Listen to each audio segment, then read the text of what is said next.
prazer enorme de estar com você, mais uma vez, na transmissão do Vindesat.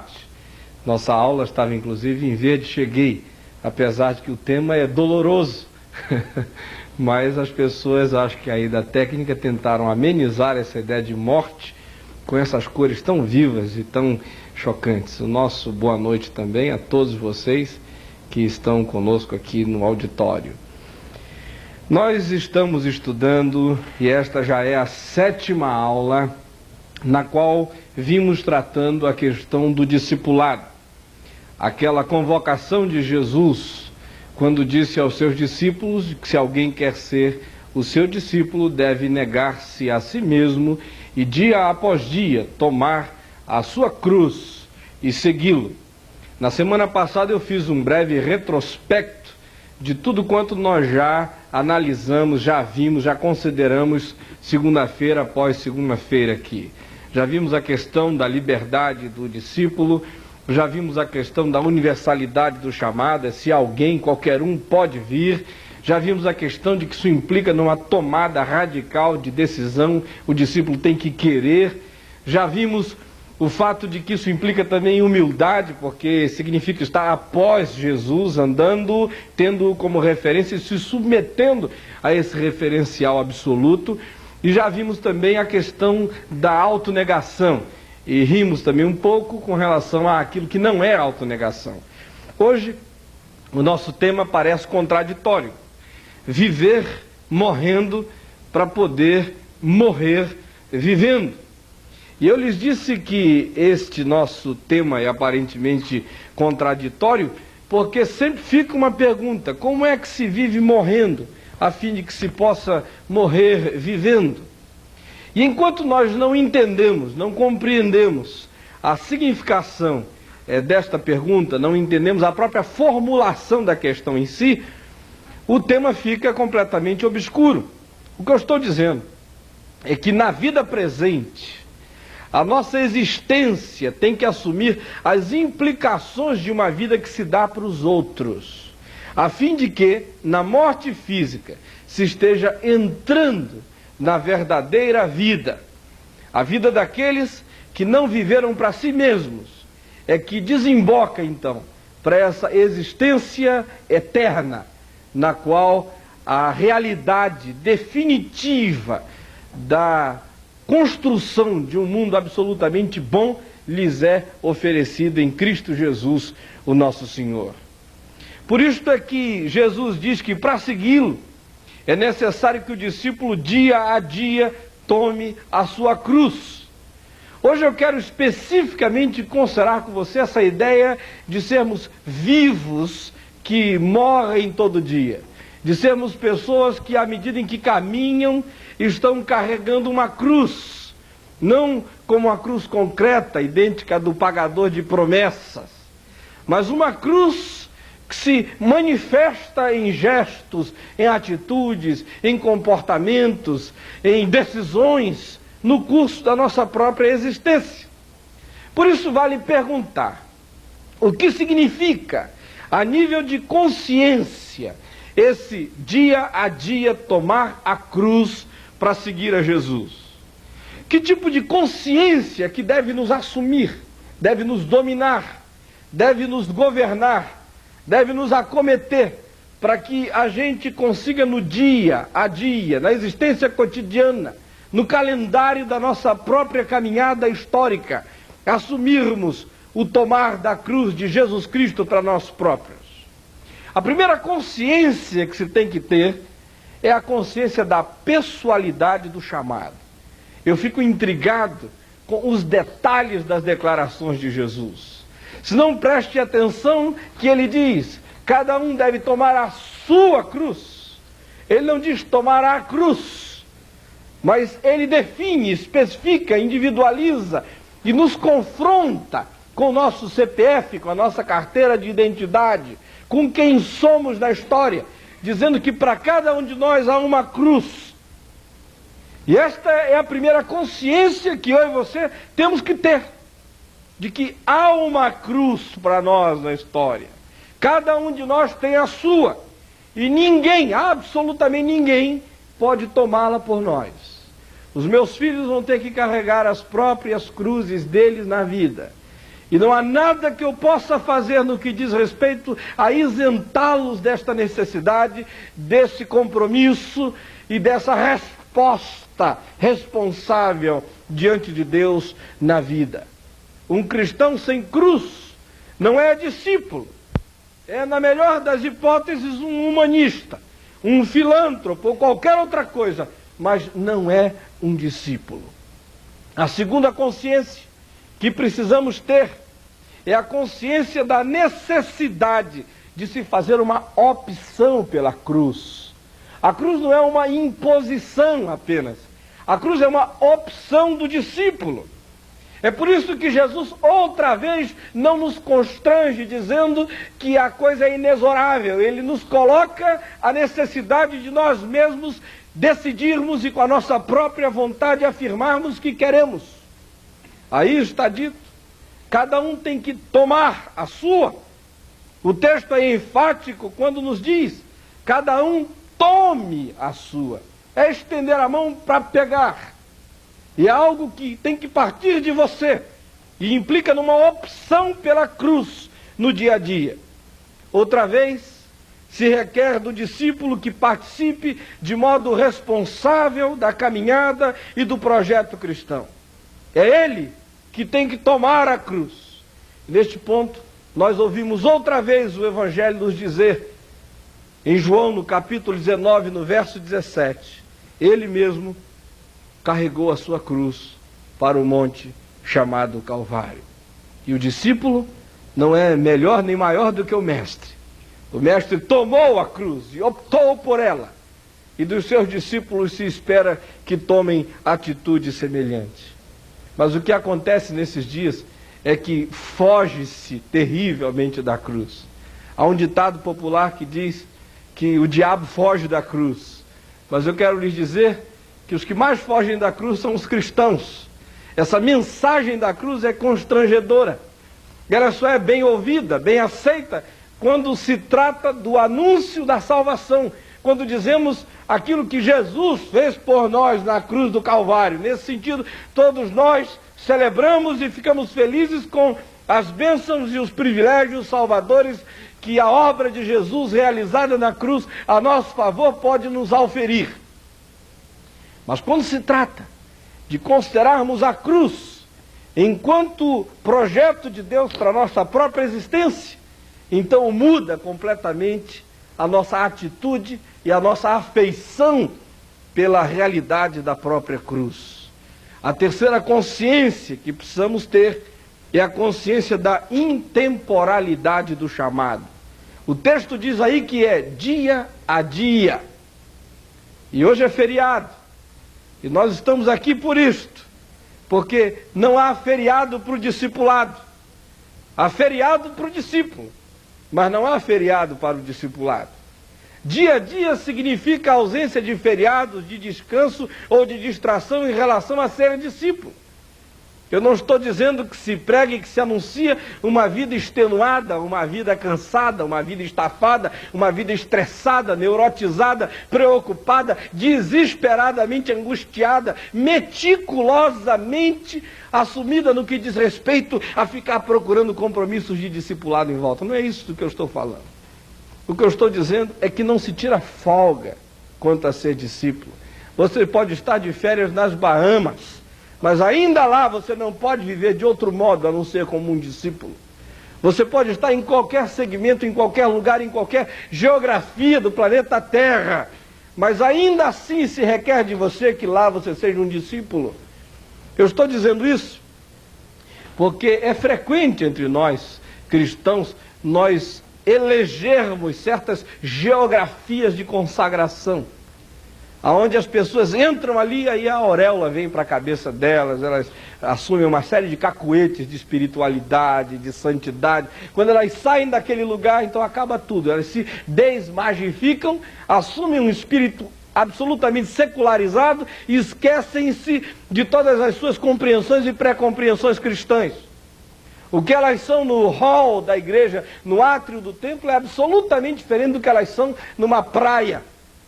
O que elas são num gabinete pastoral é absolutamente diferente do que eles são, por exemplo, no gabinete do professor, quando se trata da mocinha, vê se consegue uma melhorada na nota. Enfim, frequentemente nós feriamos do nosso compromisso com o discipulado. E é por isso que eu fico preocupado quando a gente fala de maneira assim meio idolátrica no domingo como o dia do Senhor. Para mim o domingo é o dia do Senhor. Mas há muitas pessoas que entendem essa noção e esse conceito como sendo o único dia do Senhor. Então elas vivem para si mesmas a semana inteira, achacrinhadamente, mas quando amanhece um domingo, amanhecem santarronas. São discípulos de fim de semana. E a palavra de Deus diz que somos convocados a dia assumirmos as implicações do discipulado na nossa existência. Em todo dia, em todo lugar e a toda hora. Como diz o Salmo 16, no verso 7, até de noite, o nosso coração tem que receber a sabedoria e refletir sobre a verdade de Deus. Isso faz do calendário do cristão uma via crucis. Mas é uma via crucis, mas não é uma via sacra. É uma via crucis na via secular. Isso porque, como eu já lhes disse, na maioria das vezes nós vivemos todo esse cacuete do discipulado no ambiente sagrado. Mas o que importa é que a vida do cristão seja uma via crucis no mundo secular, aonde ele negocia, aonde ele troca dinheiro, aonde ele assina papéis, aonde ele obedece ordens, aonde ele dá ordens, aonde ele toma decisões, aonde ele cola ou não cola, aonde ele, enfim, olha desejosa, cobiçosamente para a mulher do outro ou decide não fazer isso. É aí, no mundo, com todas as consequências da mundanidade, que o cristão tem que assumir a sua caminhada como um carregar de cruz, como uma via crucis. Pois bem, queridos, isso faz do calendário do cristão, como eu já lhes disse, um calendário santo. Toda semana tem que ser santa para o cristão, não somente às sextas-feiras, mas todo dia tem que ser dia de paixão. Há um tempo atrás, agora nessa última Semana Santa, eu estava conversando com uma pessoa muito católica e que se decepcionara terrivelmente porque, já tendo 56 anos de idade, acostumado a estar sempre na Semana Santa numa missa, tanto na sexta quanto no sábado de aleluia às 10 horas da manhã, foi à missa naquele sábado e encontrou o templo com a sua porta fechada. E ficou também muito infeliz essa pessoa quando, conversando com a sua filha, soube que ela dera chocolate para os seus filhos na sexta-feira da Paixão. E ele tinha uma consciência assim, muito antiga, do tipo que na sexta-feira da Paixão a gente só sofre, geme e resmunga e tenta dar uma de São Francisco de Assis para ver se os estigmas da cruz e dos cravos aparecem na palma das mãos, enfim, essa coisa toda. E ele estava inquieto e numa conversa isso brotou, apareceu, sobrou, veio à tona, e ele então me perguntou a respeito do que eu achava com relação a este assunto. E eu então disse a ele que, por mais constrangedor que fosse, o que Deus realmente estava querendo dizer a um homem bom e sincero como ele, é que ele não estava nem um pouco interessado em pessoas que elegiam uma sexta-feira por ano para tentar sentir alguma paixão por Deus, porque Deus realmente reivindicava de cada um de nós é que vivêssemos de maneira apaixonada por Ele o ano inteiro. E aí não importa qual é a Semana Santa, pode não haver mais Semana Santa nenhuma, todas as semanas são semanas de paixão para alguém que anda com Jesus de fato. Meus queridos, nós já vimos a consciência que deve dominar um cristão para que ele assuma e aceite esse tomar da cruz e seguir após Jesus. Nós vamos ver agora o que significa na prática para o cristão este carregar a cruz.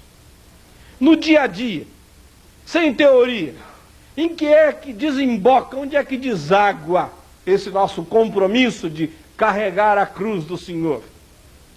Como nós vimos na semana passada, é bom e é interessante, é no mínimo pedagógico, antes de dizermos o que é carregar a cruz, dizermos o que não é, para que não façamos nenhuma confusão a esse respeito.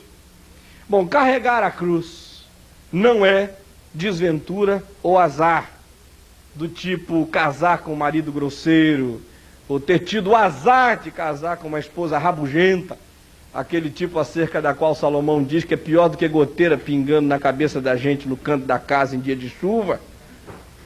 Carregar a cruz não é sofrimento ocasional, do tipo receber uma visita da sogra.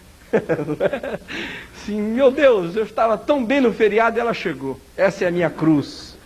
Há muita gente que pensa assim, que a sogra é a cruz, uma cruz assim meio engelhada, envelhecida, de voz chata, de timbre agudo.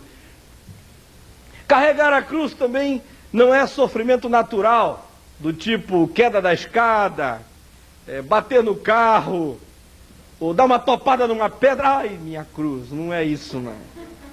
Também carregar a cruz não é sofrimento físico, como aquela enxaqueca congênita. O indivíduo desde pequenininho já tem enxaqueca. Tinha dias que com 1 mês de idade ele não queria nem tomar o leite porque estava com enxaqueca. E que carrega uma enxaqueca a vida inteira e diz, esta é a minha cruz. Aquele problema na coluna também, aquele reumatismo, os achaques variados que nos dominam, não são a nossa cruz. No máximo são espinhos na carne. E a gente só pode dizer isso quando a pessoa também vive naqueles níveis de espiritualidade de Paulo, não é? Porque quando está vivendo aí como minhoca espiritual, no submundo da fé, a gente não pode nem dizer que aqueles sofrimentos chegam a ser espinhos na carne. O que é carregar a cruz, então? Eu quero lhes apresentar 4 dimensões da cruz. E antes de apresentar, eu gostaria de reforçar uma ideia. E por favor, todos prestem atenção nisto. Há entre nós algumas pessoas escrevendo livros, fazendo considerações sobre a cruz há muito tempo. Boas considerações, bem intencionadas. Algumas delas extremamente imaginosas, mas que nada tem a ver com o que o Evangelho de fato diz sobre as implicações da cruz, da vida prática de um discípulo. Isso porque alguns tecem considerações sobre a cruz é uma morte lenta. É verdade, aí eles descrevem como é que um organismo reage morrendo na cruz, aí vai, e você fica sentindo aquelas dores, e morre com o sujeito bem devagar. E o outro diz, a cruz é uma morte assim, aí descrevem a cruz. O outro vem, escreve mais um outro tratado de fisiologia da morte na cruz. Então, espiritualmente, analogamente falando, é assim que acontece. E outros psicologizam, outros existencializam, outros, enfim, definem como melhor lhes parece, com uma imaginação imensa. E raramente eu vejo pessoas chegando ao ponto de considerarem que a única cruz que há para um discípulo refletir acerca dela no interesse de achar que ela possa lhe ser análoga, comparativa, em relação àquela que ele próprio deve carregar na vida, é a cruz do Senhor Jesus Cristo. Quando ele estava dizendo, tome a sua cruz, ele não estava falando de uma cruz qualquer, ele estava falando do que ele iria fazer. E que o discípulo dele tinha que andar nas suas pegadas, como diz Pedro, seguir os seus passos, aprender com ele toda essa vivência em meio às relatividades e às ambiguidades da presente ordem de coisas desta vida. Então vamos pensar a respeito do que foi a cruz de Jesus e do que para nós significa esse levar a cruz, tomar a cruz. Em primeiro lugar, existe a dimensão soteriológica, a dimensão da nossa inclusão na morte de Jesus, nossa inclusão na cruz de Cristo. Isso significa aceitar de todo o nosso coração o que Cristo fez por nós. significa permanecermos identificados com aquela obra, vivendo em santidade e em perseverança. É o que a palavra de Deus nos diz em Romanos, no capítulo 6, no verso 6, quando afirma que nós, pela fé, estamos crucificados com Jesus, o nosso velho homem foi crucificado com ele. E o verso 11 de Romanos 6 nos convoca que nos consideremos mortos em Cristo. Quando ele morria na cruz, nós estávamos sendo incluídos na morte dele. E essa é uma realidade absolutamente salvadora. A salvação implica nisto. Não em que Deus me livrou da morte, mas implica em que eu morri na morte de Jesus. E eu estava ali incluído. E quando ele pagava o preço dos meus pecados, era dos meus mesmo que ele estava pagando. Então, um discípulo, em primeiro lugar, é alguém que se identifica, que mantém comunhão com os sofrimentos de Jesus, que se conforma com Jesus na sua morte, como diz Filipenses no capítulo 3, no verso 10, ou Gálatas, no capítulo 6, no verso 14, que nos diz, por boca de Paulo, que quando temos esta fé, o mundo está crucificado para nós e nós estamos crucificados para o mundo em Cristo. Esta é a primeira dimensão. Ninguém carrega a cruz sem que de algum modo tenha sido incluído pela fé na morte do Senhor Jesus, a nosso favor, na cruz do Calvário. A segunda dimensão desse levar a cruz é a dimensão da paixão existencial, psicológica e emocional.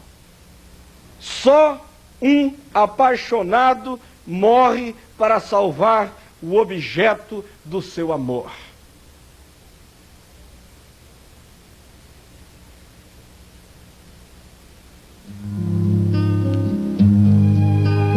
Só um apaixonado morre para salvar o objeto do seu amor. No Evangelho de João, no capítulo 13, versículo 1, está escrito: Ora, antes da festa da Páscoa, sabendo Jesus que era chegada a sua hora de passar deste mundo para o Pai, tendo amado os seus que estavam no mundo, amou-os até o fim, e assim morreu numa cruz. Aquele que ama, segundo Coríntios, tudo crê, tudo espera e tudo suporta. O amor jamais acaba.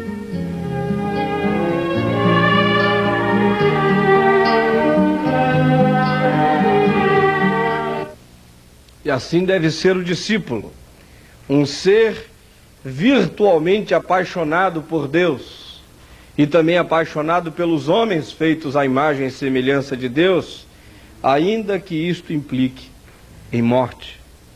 É interessante o que o texto de 1 aos Tessalonicenses, no capítulo 2, no verso 8, nos diz: E assim, querendo-vos muito, estamos prontos a oferecer-vos não somente o Evangelho de Deus, mas igualmente a nossa própria vida, por isso que vos tornastes muito amados de nós.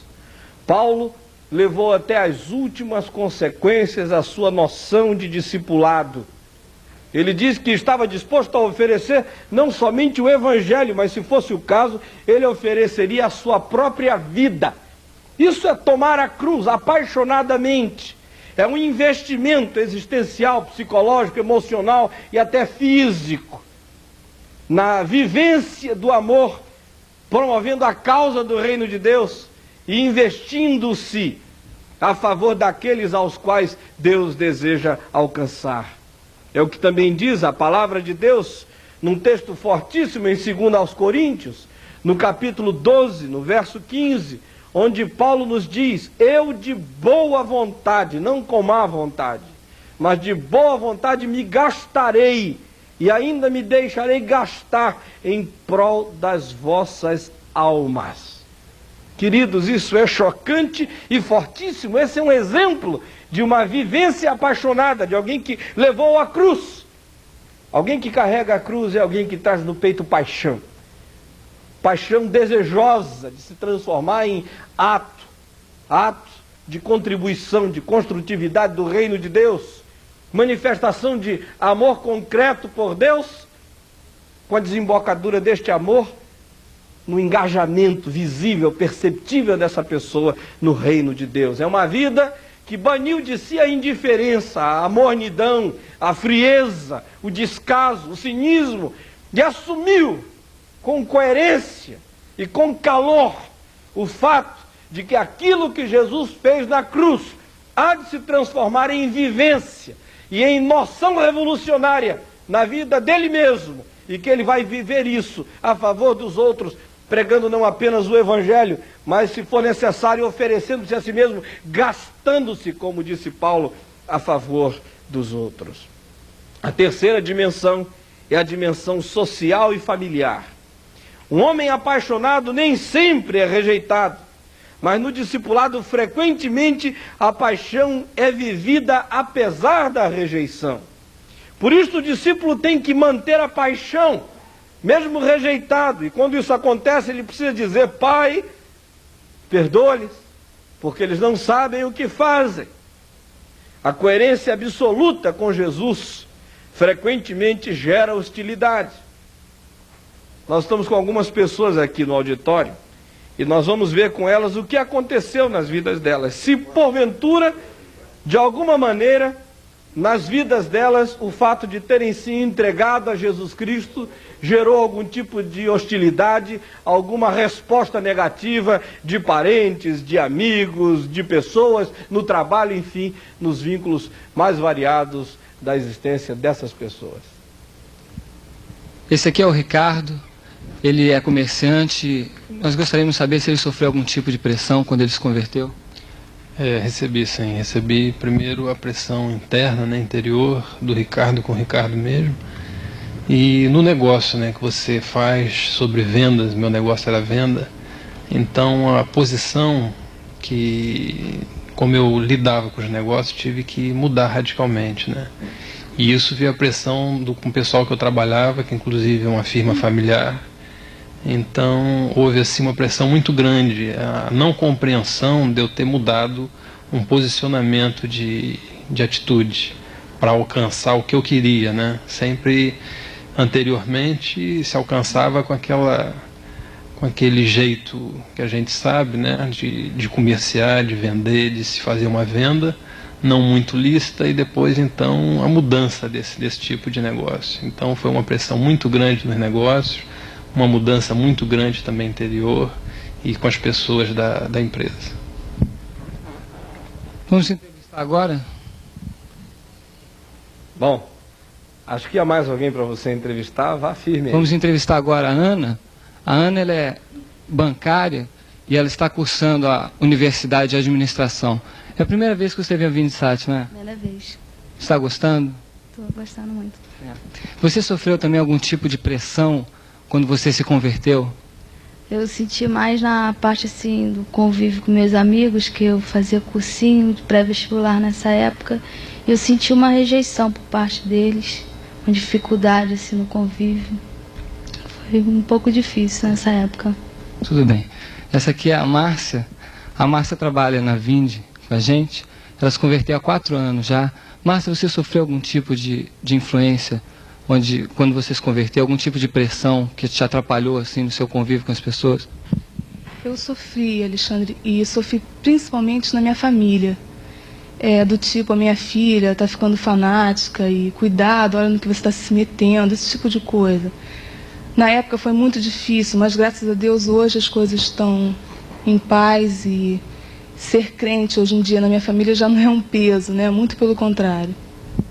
Que bom. Esse aqui agora, esse é o Madruga, ele é artista plástico. Madruga, você recebeu algum tipo de pressão também quando você se converteu? Não só durante o período da conversão, mas até hoje eu sinto bastante, de dentro para fora, né, a partir dos colegas de profissão, que a primeira reação foi: bom, sua pintura acabou, né, você vai parar de pintar, porque você agora é crente e tal.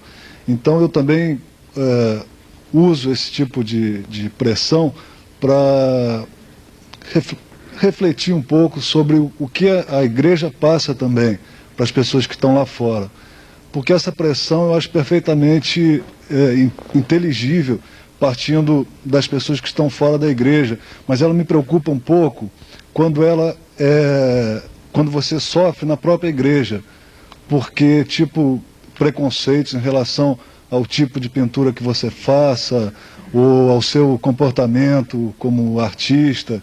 E eu gostaria até de falar para algumas igrejas que, porventura, recebam seus artistas, parece que há toda uma vontade do Senhor nesse sentido, né, de recuperar essas pessoas, de que vocês acenem com a mesma liberdade do Espírito, com a mesma liberdade que Jesus nos oferece, né, porque o artista está habituado a essa liberdade.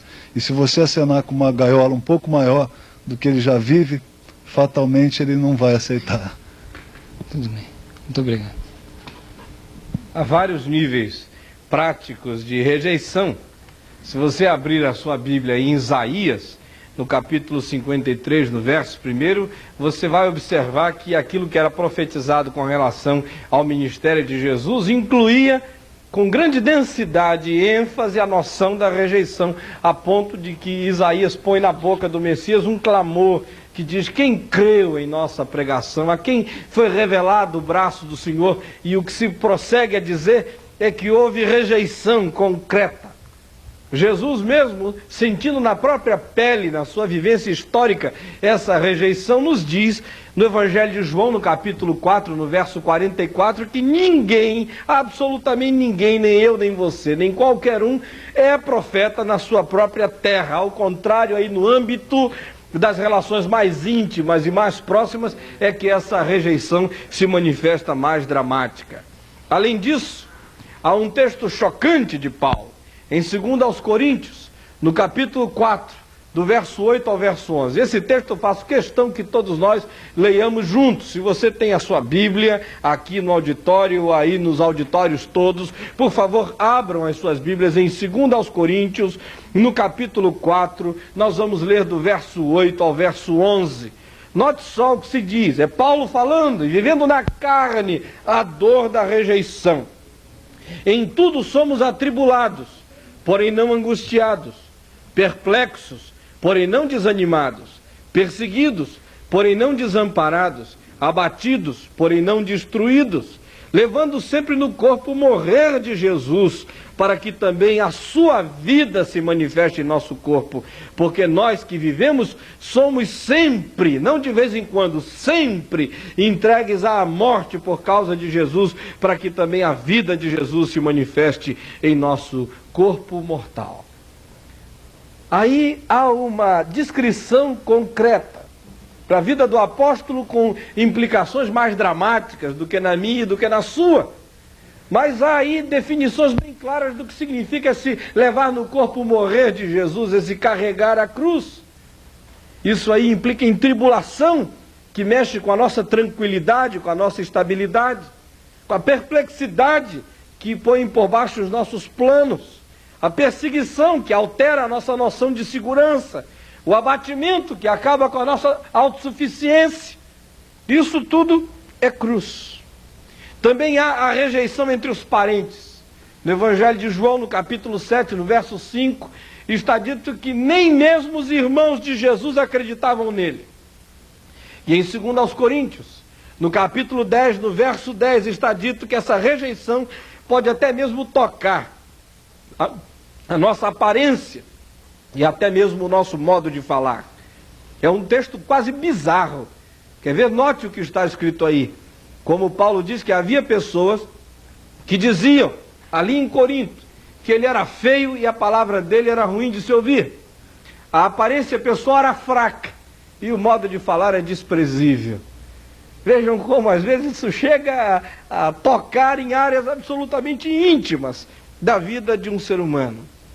Andar com Jesus pode significar ser considerado o esgoto do mundo, a lixeira da sociedade, a escória da civilização, como diz 1 aos Coríntios 4,13.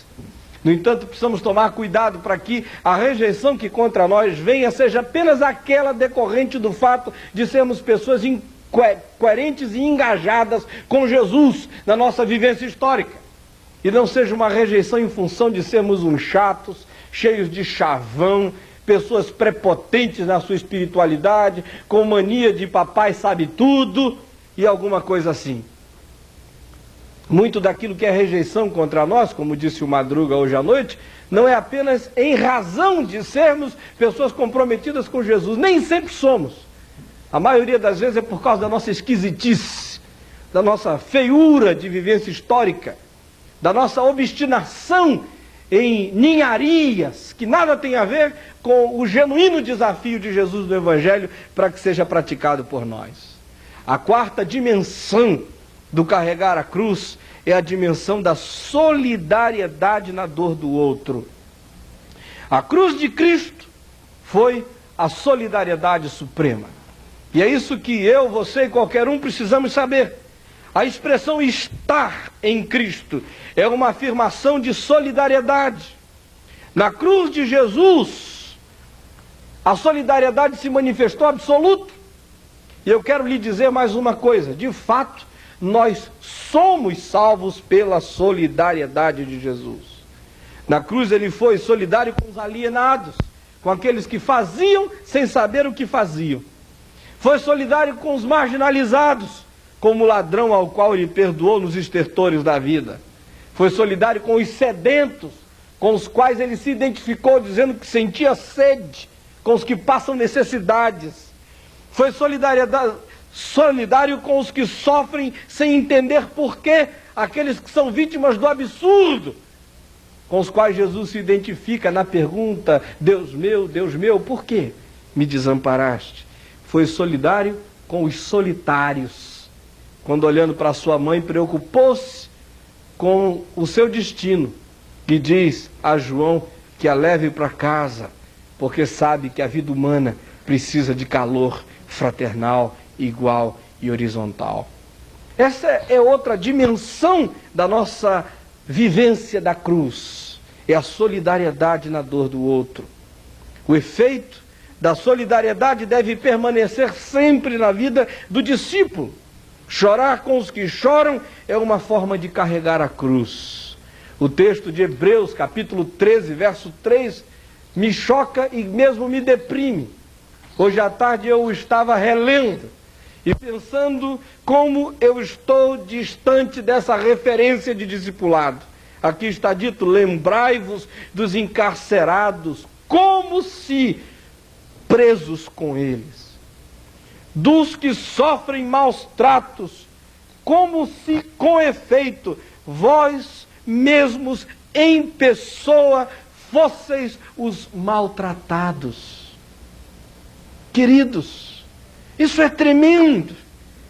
O que aqui se prega é uma solidariedade radical. Se solidarize, torne-se, por assim dizer, nervo da vida. É o que a palavra de Deus está dizendo, para que as emoções dos outros possam passar por vocês também um pouco. Nesse tempo de tanta frieza humana, esse convite para que se carregue a cruz, para que se assuma uma vivência de solidariedade, se torna um convite imprescindível e absolutamente importante. No entanto, mais além do que chorar com os que choram, é chorar pelos que não choram. E essa é uma outra dimensão dessa solidariedade. Em Romanos, no capítulo 9, versos de 1 a 3, e no capítulo 10, verso 1, Paulo diz que ele estava disposto até mesmo a assumir o inferno, se isso trouxesse salvação pelos que não choravam arrependidos diante de Jesus, a saber, o próprio povo judeu. Ele mesmo aceitava ser um anátema, separado de Cristo, se essa sua separação fizesse com que os judeus se aproximassem de Jesus. Que compromisso radical de solidariedade. Compromisso esse que jamais me subiu ao coração. Eu não teria coragem de dizer diante de Deus hoje que eu estava disposto a ir para o inferno para o Brasil ser salvo. Meus queridos, a convocação é essa. Isso deve nos constranger, deve nos machucar, deve nos perturbar nesta noite, deve fazer com que nós avaliemos aonde está o nosso coração, com honestidade, com sinceridade e com o desejo de que ele progrida na direção do amor solidário. Agora, eu quero ainda questionar: quais são os principais agentes de realização da cruz na vida do discípulo? Porque há agentes concretos que ajudam a fazer com que a cruz venha até nós. São os mesmos da vida de Jesus. Agora eu quero abrir um parênteses apenas para dizer que eu vou falar dos principais. Não temos a pretensão de falar de todos. A vida está aí cheia de agentes. Mas quais são os principais? Na vida de Jesus foi a traição de um amigo. Como diz Marcos, no capítulo 14, no verso 10, que Judas o entregou. Preste atenção nos textos que eu vou dar na palavra entregou. São todos textos onde aparece esse entreguismo. Foi entregue por um amigo. E assim se cumpre o Salmo 41, no verso 9, que diz: até o meu amigo íntimo em quem eu confiava, que comia do meu pão, lanchava na minha casa, levantou contra mim o seu calcanhar. E às vezes a cruz é promovida assim, por pessoas muito chegadas da gente. É uma traição, é um golpe, é um milindre, é uma dor. Alguém que se vai, que deixa a gente assim meio na mão. Isto não significa que nós devemos, a partir daí, não confiar mais em ninguém. Mas significa sim que nós devemos ser pessoas que não andam se surpreendendo quando isso acontece, porque essa possibilidade é mais que factível. O segundo agente pode ser a própria religião. Pasmem. O texto de Marcos, capítulo 15, no verso 1 e no verso 10, nos diz que ele foi entregue pelo Sinédrio. Aparece a palavra aí, entregue. Pelo Concílio Supremo do status religioso da religião judaica, que toma uma medida de uma ação absolutamente violenta contra Jesus. E nós não devemos nos surpreender quando a própria religião aparece encarregando-se de jogar cruzes em cima dos discípulos de Jesus. Prestem atenção, queridos. A religião, quando se institucionaliza demais, corre o risco de se petrificar e de perder o coração, de perder a compaixão e de perder a própria visão de Deus na vida. Por isso, na história inteira, os grandes processos de revolução, de avivamento de Deus, não aconteceram a partir das estruturas religiosas. Porque a estrutura quase sempre está pedrada, engessada, incapaz de ver a novidade de Deus agindo na existência e na história. A história demonstra de maneira cabal essa afirmação que eu lhes fiz. Ou não foi assim com os profetas, perseguidos pela estrutura religiosa judaica? Ou não foi assim com Jesus? Vocês não veem de modo algum vestido de sumo sacerdote, dando ordens e fazendo vaticínios a partir do Santo dos Santos. Ao contrário, a vivência dele passa à margem dessas estruturas religiosas. E ele mesmo é morto em função disso. Ou é o caso dos pré-reformadores. Alguns deles deram as suas vidas, porque pregavam algo que não cabia na instituição. É o caso dos próprios reformadores, que saem da estrutura religiosa para a vivência da igreja de Jesus enquanto povo, porque a estrutura não foi capaz de enxergar o novo que Deus estava fazendo irromper na história. É o caso, por exemplo, de Wesley, que não coube na igreja anglicana e não se conseguiu discernir a coisa maravilhosa que Deus estava fazendo através da vida daquele homem. Então, queridos, Jesus mesmo disse isto ostensivamente, quando disse que a religião primeiro matava, para então, bem depois, erigir o túmulo dos profetas. E em terceiro lugar, nós podemos ser entregues pelas autoridades políticas. É o que diz o texto de Marcos, capítulo 15, no verso 15, quando diz que a autoridade política entregou Jesus para ser crucificado. Na sua vida pessoal, é possível que esta dimensão não esteja presente, porém os profetas raramente deixam de estar em confronto com o poder político. E agora, terminando, quais as principais motivações que movem os agentes de rejeição e de entrega contra um discípulo? Primeiramente, você pode ser entregue por causa da ambição e do dinheiro. Veja aí o texto de Mateus 26, verso 15, ou de Marcos 14, verso 10, como se põe na boca de Judas uma pergunta desgraçada. Ele procura as autoridades e lhes diz: que me quereis dar? E eu vou-lo entregarei. E eles oferecem-lhe dinheiro. Às vezes o dinheiro está por trás de muitas das nossas maiores dores. Queridos, 30 moedas de prata era o valor de um escravo. A ambição é capaz de fazer um amigo de repente virar um inimigo. A pessoa de repente virar simplesmente um objeto. Eu tenho conhecido grandes amigos que perderam a cabeça quando se tratava de dinheiro e romperam com vínculos e destruíram coisas. Tantas vezes, as maiores dores que a gente tem que carregar na vida vêm em função do problema econômico. Em segundo lugar, você pode ser entregue por causa da inveja. O texto de Mateus 27, 18, ou de Marcos 15, no verso 10, diz que por inveja eles entregaram a Jesus. Inveja do prestígio, inveja da popularidade, inveja da riqueza espiritual, às vezes inveja até da vida com Deus, inveja da sua felicidade. E em terceiro lugar, você pode ser entregue por uma ameaça ao status quo. Como diz João, capítulo 19, verso de 12 a 16, Jesus era uma ameaça ao status quo. Por isso, quando Pilatos resolve soltá-lo, os judeus mexem na questão do status e dizem: se tu o soltas, não és amigo de César. Não é esse negócio de perder a amizade de César, não é uma coisa boa, considera bem. Olha aí, soltar o homem, você perde o emprego, veja lá, toda essa coisa aí do poder, do status.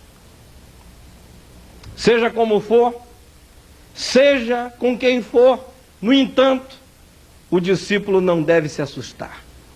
Jesus disse: pois quem quiser salvar a sua vida histórica, a sua comodidade, a sua tranquilidade, perdê-la-á eternamente.